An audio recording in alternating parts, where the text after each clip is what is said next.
Why do we fall, sir? So that we can learn to pick ourselves up.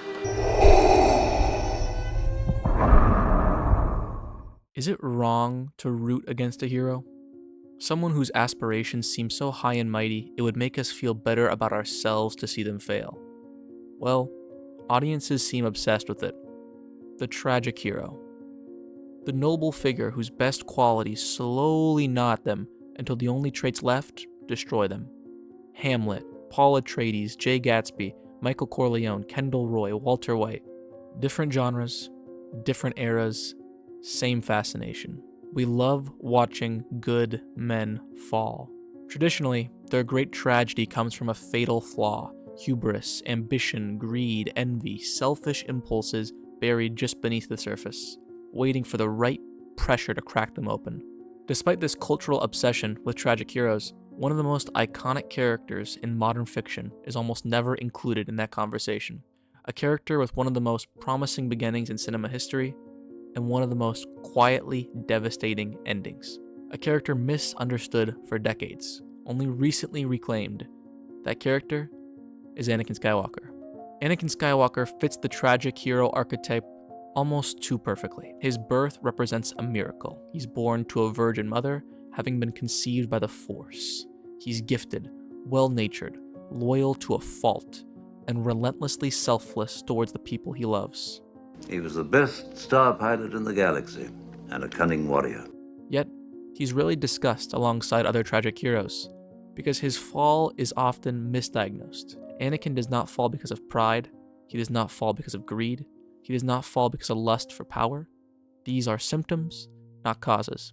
Anakin Skywalker falls because of a deep-seated fear of loss. Or to put it more precisely, Anakin Skywalker is not corrupted by evil, he is overwhelmed by love. You're so beautiful. Unlike most tragic heroes, Anakin's greatest weakness is also his greatest strength. He loves fully, completely, and without reservation. And he lives in a system that offers him no tools to survive that love, or the grief that comes with the loss of it. Every tragedy begins with a wound. For Anakin, that wound is Qui-Gon Jinn. Qui-Gon is the perfect Jedi for Anakin, not because of power, but because of philosophy. A Jedi who emphasizes focusing on the moment rather than imagining the future.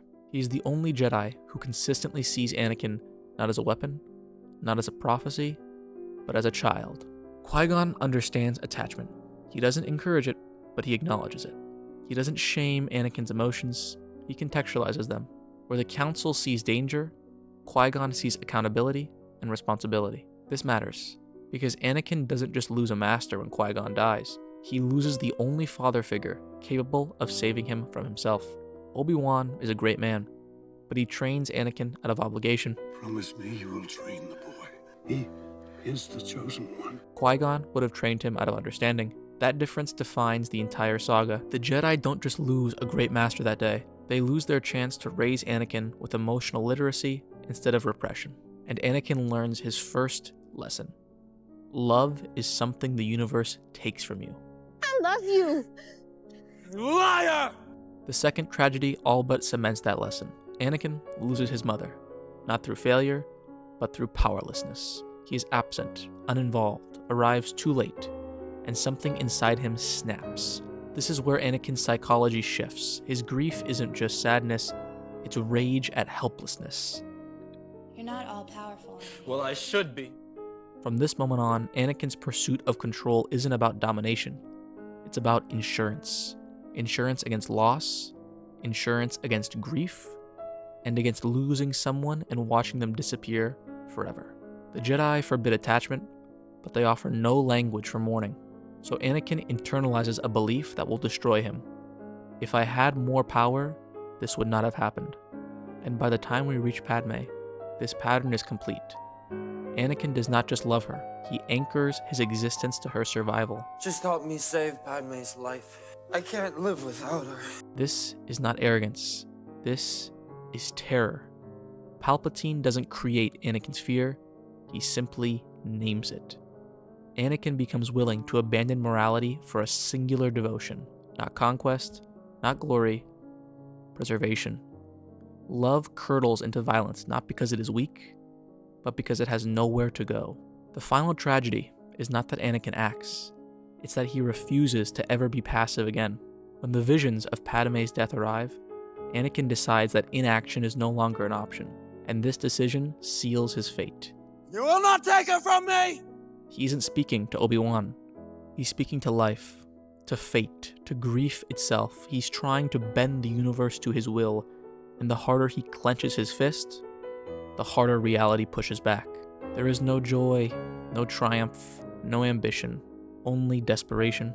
And when Obi-Wan finally offers validation, belief, praise, it comes too late. You were my brother, Anakin! I loved you! Because all that hate, all that rage, was never the point. It was armor, a way to bury the unbearable weight of love. Anakin Skywalker didn't fall to the dark side. He fell through the cracks of a system that demanded purity over humanity. He is not a monster born from evil, but a tragic hero destroyed by love in a world that refused to help him carry it. Because when Anakin is given an opportunity to express that love, when he's finally given the power to save the one he loves, he uses it instantly. And that's why his story endures. Because the most devastating tragedies aren't caused by hatred, they're caused by love. And the burden it costs to carry it.